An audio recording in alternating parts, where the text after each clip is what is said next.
उम्मीद करता हूं आप सब अच्छे होंगे। दोस्तों, अगर क्रिप्टो करेंसी मार्केट को देखते हैं तो हमें लगती है कि बहुत बुरी तरह गिरी हुई है।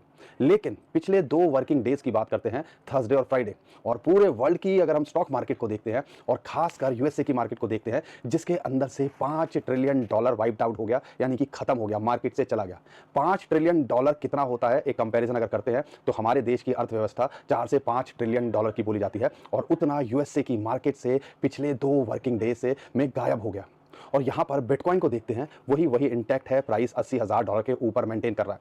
अगर ये कोई दूसरे दिन होते या हम एक्चुअल में बेयर मार्केट के अंदर होते, तो या हम जो अगर बोलते हैं कि जो क्रिप्टो करेंसी मार्केट है स्टॉक मार्केट पे रिएक्ट करती है, अरे भैया ये क्यों सेलिब्रेशन कर रहे हो, यहाँ तो सेलिब्रेशन का टाइम नहीं है।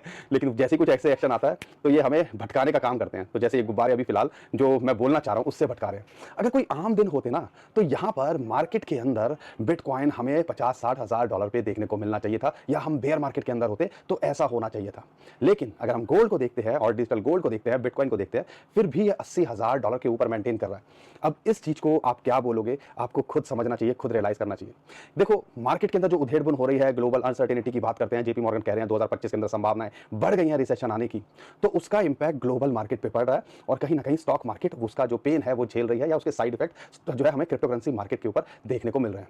लेकिन आप ये क्यों भूल रहे हो कि जब रिसेशन की बात होती है, या जो हम बात करते हैं कि मंदी आएगी, तो बिटकॉइन और क्रिप्टो करेंसी को एक ऑल्टरनेटिव करेंसी की तरह यहाँ पे इजाद किया गया था। खासकर अगर मैं बिटकॉइन की बात करता हूँ, डिजिटल गोल्ड बिटकॉइन जो है अगर हम बात करते हैं तो वो हाई लगा के एक लेवल पे मेंटेन कर रहा है। गोल्ड की बात करते हैं, नए हाई लगा रहा है, 10 ग्राम 1 लाख रुपए के ऊपर हो गया। Can you imagine? तो कहीं ना कहीं कुछ तो हो रहा है, और इस चीज को देख के कहीं ना कहीं राहत देखने को मिलती है। लेकिन जब मैं अपने पोर्टफोलियो को देखता हूं तो मुझे लगता है अरे बिटकॉइन तो इसमें ज्यादातर है ही नहीं, हम तो चिंकू पिंकू टिंकू कॉइन या टॉप कॉइन्स भी लेके बैठे हुए हैं, तो उनकी अच्छी खासी बैंड बजी हुई है। इथेरियम हो, एक्सआरपी हो, सोलाना हो, अगर आप दिसंबर के पीक से देखते हो तो 40-50-60% तक गिरे हुए हैं। अब यहां पर हमें करना चाहिए तो क्या करना चाहिए? और आज का जो चार्ट है, बिटकॉइन के अंदर ब्रेकआउट जल्दी ही देखने को मिल सकता है। तो यहाँ पे अगर डिसेंडिंग ब्रॉडनिंग वेज की बात करते हैं, टेक्निकल इंडिकेटर सीख लेने चाहिए। जब मार्केट ऐसी होती है तो यहाँ पे कुछ करने का मन नहीं करता है, लेकिन इन टाइम पे हमें अपने ऊपर काम करना चाहिए, और जो इंडिकेशन मिल रहे हैं अगर वैसा हुआ और इनवर्स हेड एंड शोल्डर का जो कॉम्बिनेशन बन रहा है उसको देखते हैं, तो मार्केट के अंदर एक ब्रेकआउट ड्यू है। लेकिन फिर वही चीज आ जाती है, एक इंडिकेटर तो ये कह रहा है और दूसरा इंडिकेटर यहाँ पे दिखा रहा है डेथ क्रॉस होता देखने को मिल सकता है। तो इसके बारे में बात करेंगे, मार्केट के अंदर क्या चल रहा है उसके बारे में बात करेंगे। टॉप 5 कॉइन्स के अंदर हमें क्या नाराज हो गए हो? मार्केट अच्छी नहीं है लेकिन हम तो वही है, आप भी वही हो, तो साथ देने की कोशिश करते हैं, और ये जो बुरा टाइम है उसको निकालेंगे, तभी तो हम अच्छे टाइम को एंजॉय कर पाएंगे। जैसे हमने 2023 में भी देखा, 2022 में भी देखा, 2021 में भी हमने ऐसे बुरे दौर बहुत बार देखे हैं। 8-10 साल से हम वीडियो बना रहे हैं, कई भाई बहन हमारे साथ पुराने हैं, उनको पता होगा कि मार्केट कैसे काम करती है। हाँ, ये बात अलग है, जो 2025 से हमें उम्मीद थी बुल साइकिल के 4 साइकिल के अंदर, जो 4 साल को का जो 1 साल होता है, ये जो साल है कुछ वैसा करता नहीं देखने को मिल रहा है। लेकिन इसका मतलब ये नहीं है आने वाला टाइम भी बुरा ही होगा।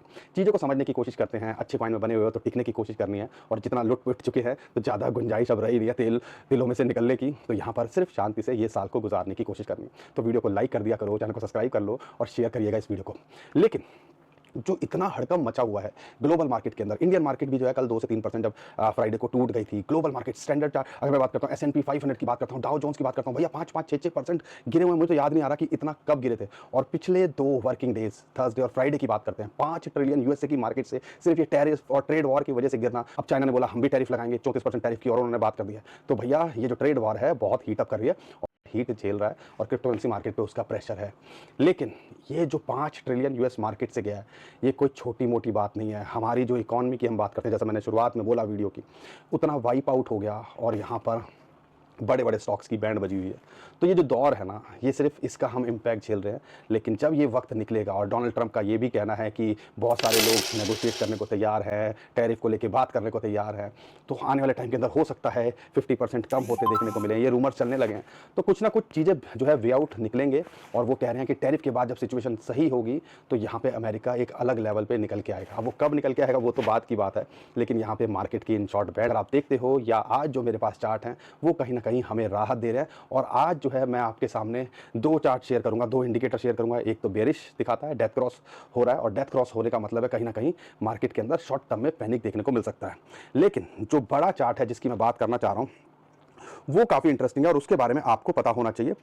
और यहाँ पर अगर हम उसको देखते हैं तो यहाँ पे क्या निकल के आता है, उसका नाम है डिसेंडिंग ब्रॉडनिंग वेज पैटर्न। अब ये पहले इसको सीख लेते हैं ताकि आगे के लिए आपके काम आए। ये क्या करता है, इसका कैसे कंपोजिशन होता है। जब मार्केट नीचे जा रही होती है तो फिर एक चैनल के अंदर वो ट्रेड करती है, चाहे वो डिसेंडिंग हो या असेंडिंग हो। डिसेंडिंग वाला नीचे नीचे गिरता रहता है, तो वो चैनल है उसका वो बन जाता है रेंज, उसके अंदर ही घूमता है, ऊपर जाता है, नीचे जाता है, ऊपर जाता है, नीचे जाता है। अब यहाँ पर इस चीज़ को देखते हैं तो यहाँ पर क्या निकल के आता है, इंडिकेशन क्या है इसका, indicates a bullish reversal after an increase volatility. अगर वोलेटिलिटी और जो हमें लग रही है वॉल्यूम भी और वोलेटिलिटी ज़्यादा हो रही है तो एक ब्रेकआउट देखने को मिल सकता है। अब यहाँ पे ट्रेड कैसे करना होता है इसको समझिएगा। पहले एंटर करना होता है जब ये पॉइंट 1, जब ये जो चैनल है उसके ऊपर ये ब्रेकआउट करे और उसके ऊपर 1-2 दिन क्लोज करे तो हम एंट्री बनानी चाहिए। और स्टॉप लॉस, ये सारी चीज़ें पता होनी चाहिए। स्टॉप लॉस, ये ट्रेड सेटअप जब बनाते हो तो ये सारी चीज़ें पता होनी चाहिए। स्टॉप लॉस आपको नीचे रखना चाहिए कि भैया यहाँ पर कुछ परसेंटेज नीचे, उस चैनल के नीचे आपको स्टॉप लॉस लगाना चाहिए ताकि डैमेज कम हो। ठीक है, अब यहाँ पे क्या रेंज हो सकती है, अब उस चार्ट को देखते हैं, वो चार्ट क्या कहता है, उससे थोड़ा सा हमें एक आइडिया लगता है और उसके हिसाब से आप यहाँ पे अपना ट्रेड सेटअप बना सकते हो। अब यहाँ पे अगर चार्ट को देखते हैं, बिटकॉइन के प्राइस को देखते हैं, तो दो चीज़ें बन रही हैं और दोनों बुलिश हैं। एक तो इसके जो चैनल के अंदर ट्रेड कर रहा है, तो और आप देखोगे ये जो टॉप है ये एक रेजिस्टेंस का काम कर रहा है चैनल का, इसको ब्रेकआउट करेगा तो फिर वो इंप्लीमेंट कर सकते हो, जैसा कि डिसेंडिंग जो मैंने बताया, ब्रॉडनिंग वेज पैटर्न के हिसाब से। दूसरी बात क्या है, जो इन्वर्स हेड एंड शोल्डर का भी पैटर्न यहाँ बन रहा है और हम कहीं ना कहीं उसके ब्रेकआउट पे भी हैं। तो आप कह लीजिए ये दो इंडिकेटर ये बता रहे हैं कि ब्रेकआउट यहाँ पे ड्यू लगता है। जिस हिसाब से ग्लोबल मार्केट के अंदर इतनी बैंड बजी हुई है, बिटकॉइन फिर भी यहाँ मेंटेन कर रहा है या उसके अंदर इतनी गिरावट नहीं हुई है जितना हम उम्मीद कर रहे हैं। अगर ऐसे बेयर मार्केट के अंदर मार्केट गिरती यूएसए की या पूरी ग्लोबल मार्केट, तो ये 40-50-60 हज़ार डॉलर पे देखना चाहिए था। तो इससे भी कहीं ना कहीं लग रहा है कि ऑल्टरनेटिव की तरह देख रहे हैं। तो ब्रेकआउट इसके हिसाब से होता है। तो अगर हम हेड एंड शोल्डर के हिसाब से भी लेते हैं, चैनल की डेप्थ को भी देखते हैं, तो कहीं ना कहीं $1 लाख का तक का हमारा टारगेट या रिवर्सल यहाँ से देखने को मिलता है। तो ये इंडिकेटर तो यही कहता है। तो ये दो बुलिश इंडिकेटर हैं जो कहीं ना कहीं इशारा दे रहे हैं कि कहीं ना कहीं ब्रेकआउट ड्यू है और हमें उस पर फोकस करना चाहिए। पहली बात तो ये। अब दूसरा चार्ट क्या है, इंडिकेटर भी हमारे लिए तैयार हो रहा है और वो इंडिकेटर है 50 डे मूविंग एवरेज। जब ऊपर से नीचे को ब्रेकआउट करती है, 200 डे मूविंग एवरेज को तोड़ के नीचे जाती है, उसको हम कहते हैं डेथ क्रॉस। अगर इसका उल्टा होता है तो वो कहलाता है गोल्डन क्रॉस। वो बुलिश होता है, ये बेयरिश पैटर्न है। अब कहीं ना कहीं वो क्लोज आ गया और एक इंपॉर्टेंट जोन के अंदर है जो कि लगभग आता है $85 से $86,000। एक ये रेजिस्टेंस जोन भी निकल के आ रहा है, 200 डे मूविंग एवरेज रेजिस्टेंस भी बन रहा था। जब उसको ब्रेकआउट करने की कोशिश करता है और यहाँ पे ये दोनों इकट्ठे आ रहे हैं, डेथ क्रॉस बन रहा है, तो डेथ क्रॉस को वैसे ही बेयरिश सिग्नल माना जाता है। तो आप समझ सकते हो कि ओवरऑल यहाँ पे शॉर्ट टर्म में इसका भी प्रेशर देखने को मिल सकता है। हमने ज़्यादातर देखा है जब डेथ क्रॉस होता है तो यहाँ पर शॉर्ट टर्म में इंपैक्ट पड़ता है, लेकिन अगर आप देखते हो लॉन्ग टर्म में या हफ्ते 2 हफ्ते के बाद में मार्केट रिकवर कर जाती है, या कई बार हमने ये भी देखा है कि इसका इंपैक्ट ज़्यादा नहीं पड़ता है।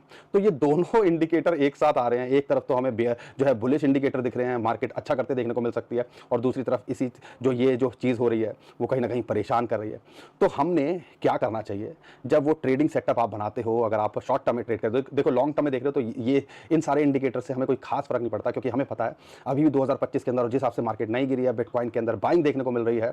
और यहाँ पे सितंबर के बाद में जो लॉन्ग टर्म होल्डर है उनका और एक्टिविटी देखने को मिली है। जो डाटा निकल के आ रहा है वो भी कहीं ना कहीं अब बाइंग कर रहे हैं। 1,70,000 2 लाख बिटकॉइन पिछले 3 महीने के अंदर खरीदे गए। तो ये कहीं ना कहीं कुछ अचरज वाली बात नहीं है कि मार्केट के अंदर देर सवेर में रिकवरी देखने को मिले।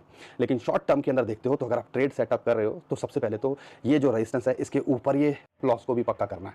ट्रेडर इस हिसाब से ट्रेड करते हैं और इसी वजह से वो ज़्यादा शॉर्ट टर्म के अंदर परेशान नहीं होते हैं। और लॉन्ग टर्म के अंदर आपको, मुझे नहीं लगता बिटकॉइन के अंदर अगर आप हो तो वैसे भी कोई परेशानी होनी चाहिए। तो ये ओवरऑल इंडिकेटर इशारा दे रहे हैं।